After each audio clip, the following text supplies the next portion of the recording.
Friends, last video में आपने मच्छर भगाने की इस कॉइल को बनते देखा था। आपने देखा था फैक्ट्री में सिलेंडर बनते। एलईडी बल्ब फैक्ट्री में कैसे मैन्युफैक्चर होता है ये भी आप देख चुके थे। तो ऐसे ही आज हम थोड़ा देख लेते हैं कि रबर को आखिर बनाया कैसे जाता है।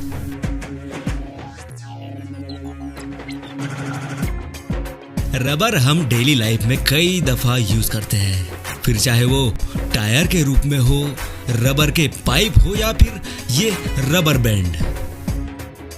एक रबर को खास बनाती है उसकी प्रॉपर्टी जो है रफनेस और इलास्टिसिटी। तो वही रबर भी दो टाइप के होते हैं, पहला नेचुरल और दूसरा सिंथेटिक। सिंथेटिक ज्यादा कुछ नहीं, पॉलीमर जैसे बनता है और क्वालिटी में भी उतना कुछ खास नहीं होता। लेकिन बात करें नेचुरल रबर की तो इसे बनाने की शुरुआत होती है पेड़ से लेटेक्स निकालने से, जो कि कुछ हद तक दूध जैसा ही होता है। वैसे लेटेक्स कई पेड़ों से मिल जाता है, लेकिन सबसे अच्छी क्वालिटी के रबर को पाने के लिए एक ही पेड़ को यूज में लाया जाता है, जो है हिविया का पेड़।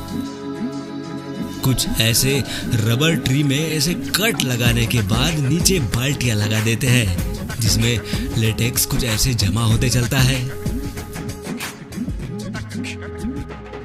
तो ऐसे ढेर सारी बाल्टियों में जमा लेटेक्स को अब उंडेला जाता है एक बड़े से टैंक में। और जैसे कि हमें पता है दूध से पनीर बनाने के लिए उसमें डालना होता है नींबू का रस, ठीक ऐसे ही इस रबर के दूध या लेटेक्स में डालना होता है फॉर्मिक एसिड। 12 घंटे इसे अब ऐसे ही छोड़ना होगा। 12 घंटे बाद हम पाएंगे कि कोगुलेशन प्रोसेस की वजह से रबर और पानी अलग अलग हो जाता है। कुछ ऐसे रबर की मोटी परत ऊपर तैरने लगती है जिसे ऐसे अलग निकाल लिया जाता है।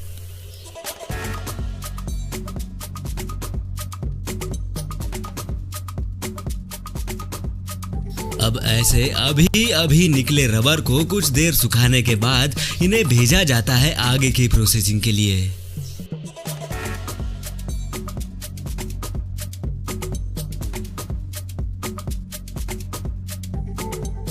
अभी ये रबर बहुत ही मुलायम और कमजोर होता है, जिससे टायर और रबर बैंड जैसी चीजें नहीं बन पाएगी।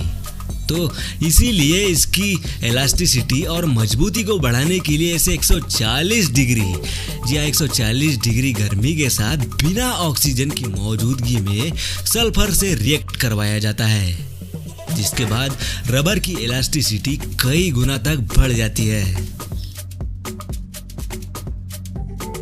लेकिन अभी भी हम इससे टायर और पाइप जैसी कोई सख्त चीजें नहीं बना सकते। इसके लिए एक और प्रोसेस जिसे वल्कनाइजेशन बोला जाता है वो होना बाकी है। इसमें कार्बन ब्लैक पाउडर मिला के आगे इसे और भी हार्ड बनाया जाता है, और इसी कार्बन ब्लैक की वजह से हम देखते हैं कि गाड़ी के टायर ब्लैक कलर के ही बनाए जाते हैं। Paper making process. हम कितनी ही डिजिटल चीजें अपना ले, सारे काम मोबाइल और कंप्यूटर से कर ले, लेकिन कहीं ना कहीं कभी ना कभी कागज से पाला तो पड़ते ही रहेगा। आपको पता भी होगा कि कागज लकड़ी से बनते हैं, लेकिन आज हम थोड़ा डीप में घुस के इसकी प्रोसेसिंग देख लेते हैं। वैसे रुई से भी कागज बनते हैं, लेकिन लकड़ी के मुकाबले ये काफी महंगा पड़ जाता है। कागज बनाने के लिए मोस्टली बांस, बर्च जिसे भोजपत्र बोलते हैं, नीलगिरी जैसे पेड़ों का यूज किया जाता है, क्योंकि इनमें फाइबर और सेल्यूलोज की मात्रा काफी ज्यादा होती है। यह है यूक्रेन की एक जानी मानी पेपर फैक्ट्री।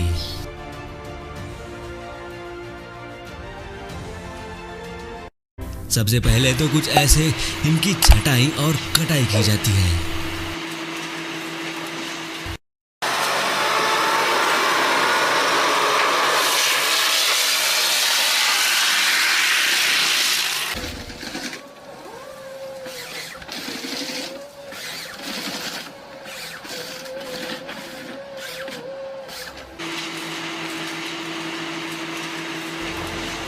अब इन कटे टुकड़ों को सीधे भेजा जाता है फैक्ट्री में, जहां इनकी छाल को अलग कर दिया जाता है।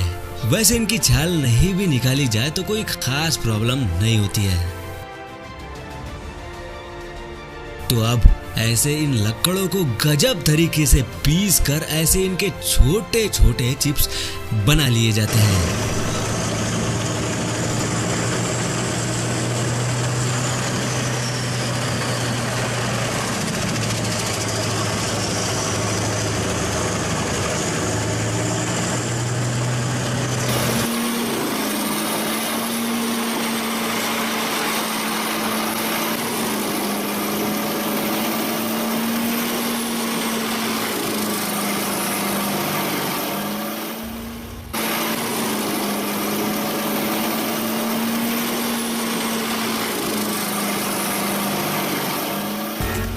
इन चिप्स को अब डाला जाएगा एक डाइजेस्टिव चेम्बर में, जहां इन्हें एसिडिक सॉल्यूशन डाल के पकाया जाएगा ताकि फाइबर अलग हो जाए और लिग्निन अलग।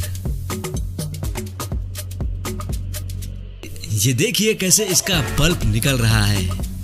अभी इसमें थोड़ा रेड कलर है, जिसे अलग करने के लिए इसमें ऑक्सीजन और पेरोक्साइड के साथ ब्लीचिंग के लिए छोड़ दिया जाएगा।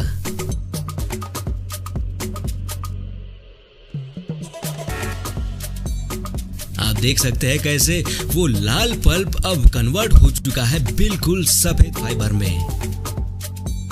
अब इसमें क्ले, पानी और कुछ क्वांटिटी कैल्शियम कार्बोनेट की मिलाई जाएगी और मिक्स कर लेने के बाद ये लुगदी बन जाती है, जिसे रोलर के बीच से गुजारा जाता है।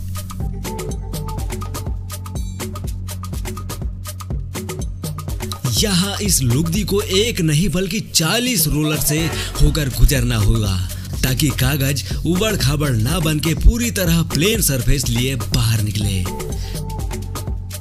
अभी ये पेपर होता है गीला, तो इस बन रहे पेपर को गुजारा जाता है हीट चेम्बर से, जहां इंफ्रारेड हीटिंग टेक्निक से इन लेयर्स को सुखा दिया जाता है। अब इस लेयर को एक रील पर लपेटा जाता है। हर एक घंटे में यह यूनिट 80 किलोमीटर लंबी, जी हाँ 80 किलोमीटर लंबी पेपर रील बना के तैयार कर देती है। अब इस तैयार रील से जरूरत के अकॉर्डिंग उससे बुक्स बना ली जाएगी या तो न्यूज़पेपर फैक्ट्री में भेज दिया जाएगा। नमक बनाने के लिए आप जानते होंगे समुद्री पानी का यूज होता है, जो कि भयानक खारा होता है। तो ढेर सारे सी वाटर को एक बड़े से मैदान में तपती धूप में पहले तो स्टोर किया जाता है, कुछ ऐसी क्यारियां बना के।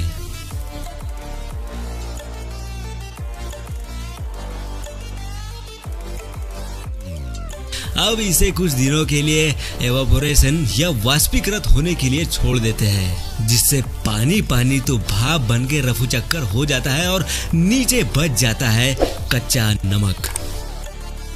अब मजदूर लोग इस कच्चे नमक को उठाते हैं और पहुंचाते हैं आगे की प्रोसेसिंग के लिए।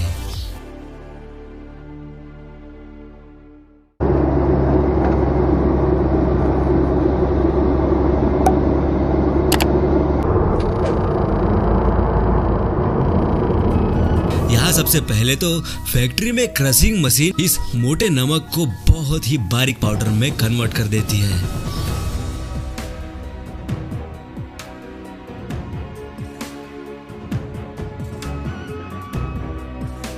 इसके बाद एक वाइब्रेटिंग कन्वेयर पर इस नमक को तेज प्रेशर के पानी से धोया जाता है, ताकि इसकी सारी फिजिकल और केमिकल गंदगी निकल जाए।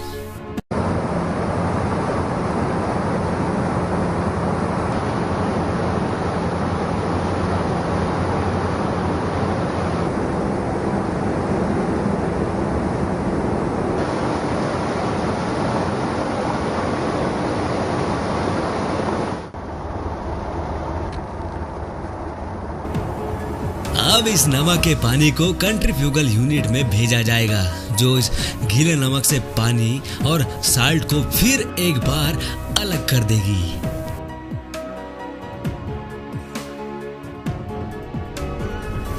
ये सब हो जाने के बाद इस नमक की क्वालिटी को बेहतर करने के लिए डाला जाता है आयोडीन और फिर कुछ ऐसे पैकेजिंग कर लेने के बाद सीधे भेज दिया जाता है बिकने के लिए।